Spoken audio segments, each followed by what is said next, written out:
The salty air, the roar of the crowd, the promise of a spectacular show.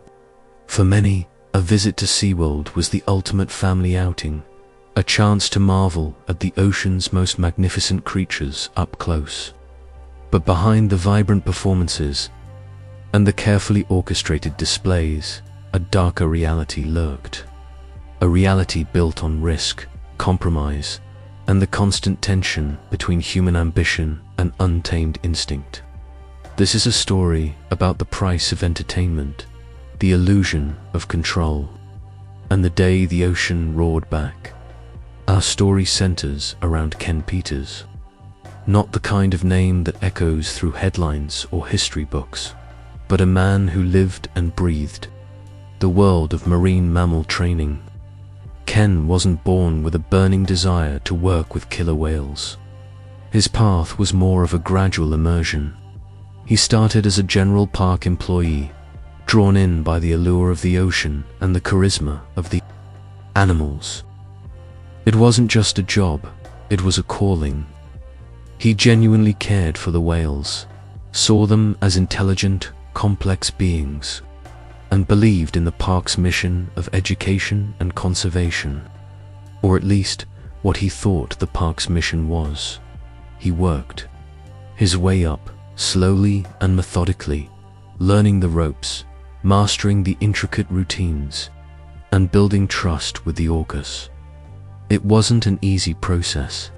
Years of dedication, long hours, and unwavering focus were required to climb the ranks.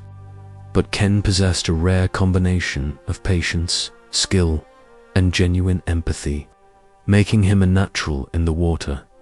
To the outside world, being an orca trainer looked like the ultimate dream job. Picture it: sun-kissed skin, the exhilaration of working alongside powerful marine mammals, the adoration of the crowd. But the reality was far more complex. It was a physically demanding, mentally draining profession that required absolute focus and a willingness to accept a certain level of risk. And let's be clear, that certain level of risk was far higher than anyone in the stands could have possibly imagined. The trainers at SeaWorld weren't just performers. They were athletes, animal behaviorists, and daredevils, all rolled into one. They had to anticipate the whale's every move, respond instantly to subtle cues, and maintain complete control in an environment that was inherently unpredictable. One wrong step, one moment of hesitation, could have devastating consequences. The training itself was a delicate dance. It involved positive reinforcement, repetition, and a deep understanding of each whale's individual personality and temperament. The trainer spent countless hours building relationships with the orcas, learning their preferences and earning their trust. It was a relationship built on mutual respect and understanding, or so they were led to believe. But here's the uncomfortable truth: no matter how much training or affection was involved, these were still apex predators. They possessed immense power, raw intelligence, and instincts honed over millions of years of evolution. And those instincts could never be completely suppressed, no matter how many treats they were given or tricks they performed. SeaWorld, of course, downplayed these risks. They presented a carefully curated image of safety and harmony, emphasizing the bonds between trainers and whales, and minimizing the potential for danger. It was a carefully constructed illusion, designed to reassure the public and keep the turnstiles spinning. They were selling an experience, a fantasy, and the truth was bad for business. Trainers, eager to embrace their dream jobs, often bought into this illusion.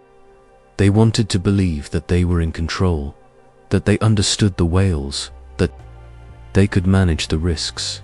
They pushed aside any doubts or concerns, focusing on the positive aspects of their work and trusting in the system that SeaWorld had created.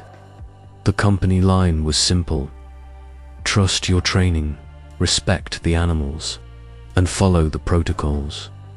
But the reality was that the protocols were often inadequate, the training was sometimes flawed, and the inherent risks were always present, lurking just beneath the surface. The whales were confined to concrete tanks, deprived of their natural social structures and environments. They were forced to perform unnatural behaviors for food and entertainment. And over time, this captivity took its toll. Frustration, boredom, and aggression simmered beneath the surface, sometimes manifesting in subtle ways, sometimes erupting in sudden bursts of violence. And when those bursts occurred, the consequences could be catastrophic. Ken Peters, like many of his colleagues, was caught in this precarious balance. He loved his job, he respected the whales, and he believed in the mission, or at least the idealized version of it. But he was also aware of the risks, the potential for danger, the unspoken tensions that permeated the world of orca training. He knew that the line between performance and survival was razor thin, and that one wrong move could have fatal consequences. He was walking a tightrope, balancing his passion with his fear, his loyalty with his doubts. And one day, that tightrope would snap. The incident that would forever change Ken Peters' life, and the lives of countless others, involved a whale named Kasatka, a powerful, intelligent female with a complex history and a reputation for being challenging.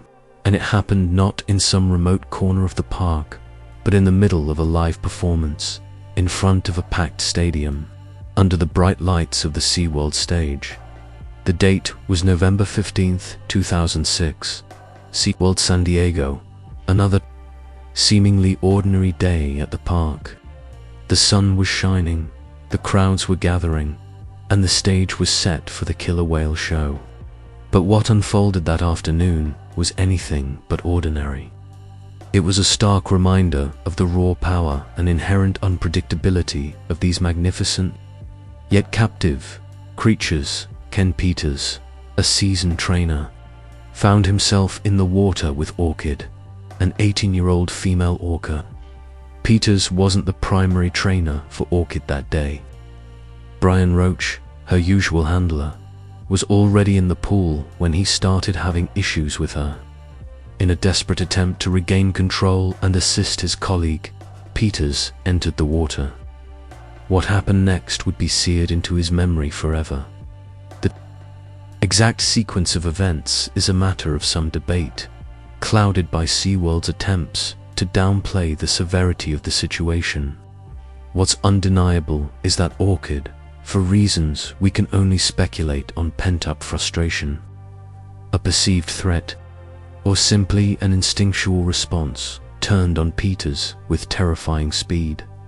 There were witnesses who claimed that Peters was attempting to calm Orchid, offering her a rub-down, a common training technique used to build trust and rapport. Others suggest that Orchid was already agitated, displaying signs of unease that were either missed or ignored. Regardless, the situation escalated rapidly. In a horrifying display of power, Orchid seized Peters by the foot, dragging him beneath. The surface, the scene, initially masked by the usual theatrical splashes and movements of the show, quickly descended into chaos.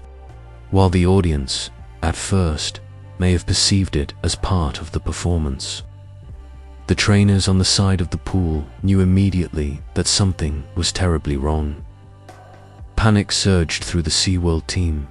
The meticulously choreographed routine had been shattered, replaced by a desperate fight for survival. The trainers screamed commands, slapping the water's surface, attempting to distract Orchid and get her to release her grip. But the orca was unmoved, her massive body pulling Peters deeper into the tank. 20-6 seconds. That's the reported duration of Peters' underwater ordeal. 26 seconds that felt like an eternity as he was dragged and thrashed by the powerful orca. 26 seconds of sheer terror, the cold water filling his lungs, his body battered against the pool floor. Imagine the disorienting darkness, the immense pressure, the agonizing pain as Orchid's teeth clamped down on his foot. Imagine the helplessness, the fight to remain conscious, the desperate struggle to breathe, knowing that one wrong move could be fatal. According to reports and later testimonies, Orchid released Peters only momentarily before attacking him again. This time, she pinned him to the bottom of the pool, preventing him from surfacing. The pressure on his chest was immense, his lungs burning, his vision blurring. He was running out of time, and the surface seemed impossibly far away. The other trainers continued their desperate efforts, their cries echoing across the stadium. It was a chaotic scene of frantic activity and sheer helplessness. They knew that every second counted, that Peter's life hung in the balance. Finally, after what seemed like an eternity, Orchid released her grip, allowing Peters to surface.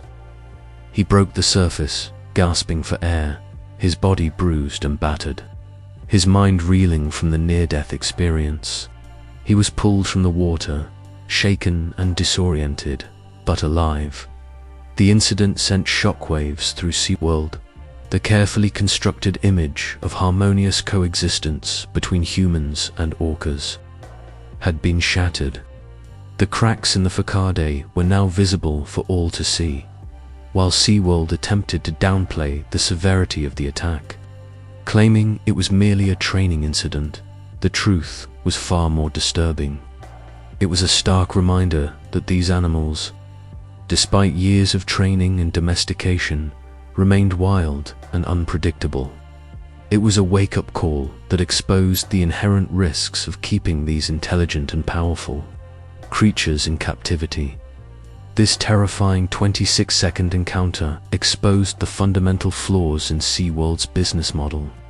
It revealed the dark side of orca captivity, the toll it took on these animals, and the dangers it posed to the trainers who worked with them. The incident served as a catalyst, sparking a wave of public scrutiny and fueling the growing movement against orca captivity. The world began to question the ethics of keeping these majestic creatures confined to concrete tanks for human entertainment. The applause began to fade, replaced by a growing chorus of concern and outrage. The attack on Ken Peters sent shockwaves through SeaWorld and the wider marine park industry. It wasn't just another incident. It was a glaring spotlight illuminating the inherent risks of keeping apex predators in captivity. The illusion of complete control, meticulously crafted for decades, began to crumble.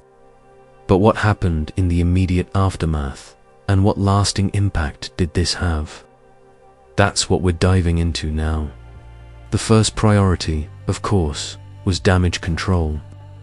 SeaWorld's PR machine kicked into high gear, spinning the incident as an unfortunate interaction, a phrase carefully chosen to downplay the sheer brutality of what had occurred. Internal investigations were launched, but their findings remained largely shielded from the public eye. Transparency, it seemed, was a luxury they couldn't afford. What few people realized was that this wasn't an isolated event. Ken Peters, though severely injured, was, in a way, lucky to be alive. Other trainers hadn't been so fortunate. The ghost of Dawn Broncho, tragically killed by Tillicum at SeaWorld Orlando in 2010, loomed large. The attack on Peters served as a chilling reminder of the ever-present danger lurking beneath the surface of those meticulously choreographed performances. And what about Kasatka herself? After the attack, she wasn't punished, at least not overtly. She was separated from the other whales for a period, a form of isolation that likely exacerbated her stress and frustration. SeaWorld maintained that she wasn't being penalized, but rather undergoing behavioral modification. The euphemisms were carefully constructed, designed to soothe public unease, but they did little to address the core issues. The incident also sparked a wave of internal turmoil within SeaWorld trainers, many of whom had dedicated their lives to these animals, began to question the very foundation of their work. The bond of trust, once considered unbreakable, was now fractured, tainted. By fear and uncertainty, some trainers spoke out, anonymously, of course, fearing retribution from the company. They described a culture where concerns about safety were often dismissed, where the pressure to perform outweighed the well-being of both the animals and the trainers. They detailed instances of aggression from Kasatka and other orcas that had been downplayed or ignored. One former trainer, speaking under condition of anonymity, revealed, "We knew Kasatka was unpredictable. She had a history, but we were told to just be careful, to follow the protocols." The show always came first. The attack also reignited the debate about orca captivity itself. Animal rights activists seized upon the incident as further proof that these intelligent social creatures were suffering in concrete tanks. Organizations like PETA ramped up their campaigns, using graphic images of Ken Peters' injuries to highlight the inherent cruelty of SeaWorld's business model. But the real turning point came with the release of Blackfish in 2013. This documentary exposed the dark side of SeaWorld, revealing the physical and psychological toll that captivity takes on orcas. It presented a compelling case that these animals, deprived of their natural environment and social structures, were prone to aggression and psychological distress. Blackfish became a cultural phenomenon, sparking widespread outrage and triggering a dramatic shift in public perception. Attendance at SeaWorld plummeted.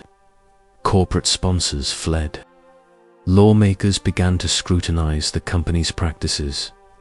SeaWorld vehemently denied the film's allegations, launching a massive PR campaign to defend its reputation. But the damage was done. The narrative had shifted.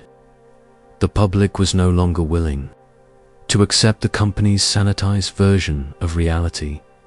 In the years following the attack on Ken Peters and the release of Blackfish, SeaWorld underwent a significant transformation. Under immense public pressure, the company announced that it would end its orca breeding program and phase out its theatrical orca shows. While this was hailed as a victory by animal rights activists, it was also a somber acknowledgement of the tragedy that had unfolded. The lives of countless orcas, including Kasatka, had been irrevocably shaped by captivity, and the attack on Ken Peters served as a stark reminder of the human cost of this controversial practice.